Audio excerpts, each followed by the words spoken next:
ॐ जननीं शारदां देवीं रामकृष्णं जगद्गुरुं पादपद्मे तयोश्रित्या প্রণমামি মুহুর্মুহু। শ্রীশ্রীমার শ্রীচরণে আভূমি লুণ্ঠিত প্রণাম নিবেদন করি।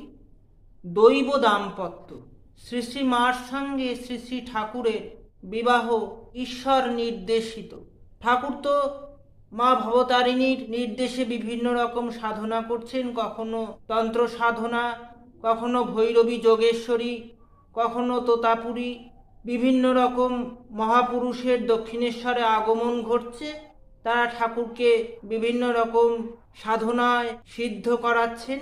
ঠাকুর তো এমনিতেই সিদ্ধ, তবে আরও যেন মা ভবতারিণী তাকে তৈরি করে নিতে চাইছেন। এদিকে ঠাকুর মায়ের দর্শন পাওয়ার জন্য ঠাকুর যেন ব্যাকুল হয়ে উঠেছে। সেই ব্যাকুলতা ঠাকুরের যেন ক্রমাগতই বৃদ্ধি পাচ্ছে।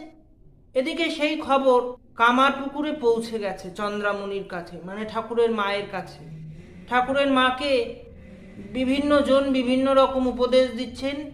কেউ বলছেন যে ঠাকুরের জন্য ওঝা ডাকো, কেউ বলছে ঠাকুরের ভাব সমাধি হচ্ছে, কেউ বলছেন ঠাকুরের বিভিন্ন রকমের ব্যাধি হচ্ছে, তার জন্য ডাক্তার দেখাও। ঠাকুরের মা তাকে কামারপুকুরে নিয়ে গেলেন।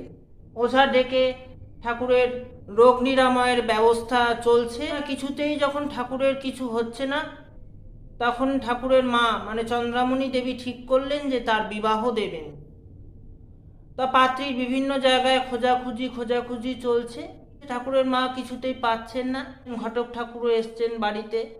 তো ঠাকুর রঙ্গরসিকতার সুরে বলছেন, কোথাও গিয়ে কাজ নেই মা, জয়রামবাটিতে খোঁজ করো। জয়রামবাটিতে পাত্রী খুঁটো বাঁধা হয়ে আছে। দুটোই অলৌকিক ঘটনা। শ্রী শ্রী মায়ের মামাবাড়ি, সেখানে যাত্রার অভিনয় হচ্ছে। ভানুপিসি তার মা মানে শ্রী শ্রীমার মা তাকে নিয়ে গেছেন, যাত্রা দেখছেন। যাত্রা দেখতে দেখতে ভানুপিসি মাকে প্রশ্ন করেছেন, ও সারু, এই এতগুলো ছেলের মধ্যে তোমার কাকে বিয়ে করতে সাধ হয়? তখন বিয়ের মানে বোঝার বয়স না হলেও দুহাত বাড়িয়ে দিয়ে যেন ওপারে বসে থাকা 24 বছরে শ্রীরামকৃষ্ণদেবকেই দেখালেন। মায়ের মা এবং ভানুপিসি দুজনেই খুব হাসাহাসি শুরু করলেন যে দেখো, মেয়ে আমাদের এখন থেকেই পাত্র নির্বাচন করছে। বাস্তবিক মা অনেক আগেই তার পাত্র নির্বাচন করে রেখেছিলেন। তা বিবাহ স্থির হলো, পাকা কথা হলো। মার সঙ্গে বিবাহ সুসম্পন্ন হয়েছে। বিবাহের পরে দক্ষিণেশ্বর থেকে খবর এসছে যে ঠাকুর প্রায় উন্মাদগ্রস্ত তার অবস্থা। এদিকে মায়ের মা মানে শ্যামাসুন্দরী দেবী মা বলছেন, কি জামাইয়ের হাতেই না মেয়েকে সপলুম, যে আমার মেয়ের জীবনটাই পুরো চলে গেল। তখন মার একটু অষ্টাদশ বর্ষিয়া বোঝার মতন শক্তি হয়েছে।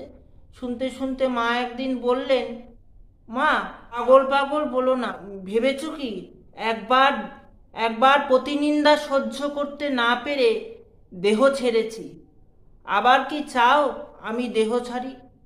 ভেবে দেখুন, প্রতিনিন্দা কে সহ্য করতে পারেনি?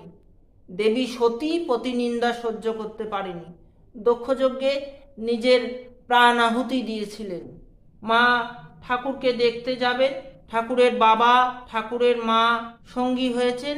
ওদিকে ঠাকুর তো মা ভবতারিণীর কাছ থেকে জানতে পেরেছেন যে শ্রী শ্রী মা তার সঙ্গে আসছেন দক্ষিণেশ্বরে দেখা করতে।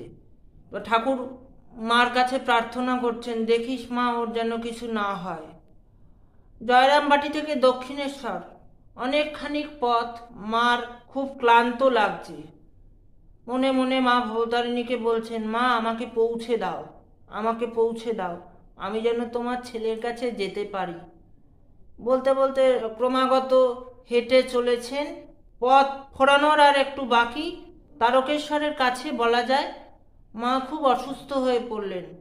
তার গায়ে ধুম জ্বর চলে আসলো। তিনি অচৈতন্য হয়ে পড়লেন। গভীর রাত্রি। মা ভবতারিণী দেখা দিয়ে বললেন, ও মেয়ে, কোথায় যাচ্ছ? বলছে, আমি দক্ষিণেশ্বরে যাচ্ছি। তখন মা বললেন, এই বেলা যাবে? শ্রীশ্রীমা বললেন যে না, আমি খুব অসুস্থ হয়ে পড়েছি, আমার গায়ে জ্বর, আমি পথ চলতে পারছি না। মা ভবতারিণী বললেন, তুমি আমার কোলে মাথা রেখে শো, আমি মাথায় হাত বুলিয়ে দিচ্ছি, ঘুমিয়ে পড়ো। মা ভবতারিণী মাথায় হাত বুলিয়ে দিচ্ছেন, শ্রী মা ঘুমিয়ে পড়লেন। পরের দিন সকালবেলায় তিনি বাবার সঙ্গে দক্ষিণেশ্বরে পৌঁছলেন। মন্দিরে তখন শঙ্খধ্বনি হচ্ছে। মা প্রথমবার দক্ষিণেশ্বরে পা রাখলেন। তারপরে দুদিন পরে মা একটু সুস্থ বোধ করায় ঠাকুরের ঘরে মা এসেছেন। আসার পরে ঠাকুর বলছেন, হ্যাঁ গা, তুমি কি আমাকে এই সাধনার পথ থেকে সরিয়ে নিয়ে যেতে এসেছো?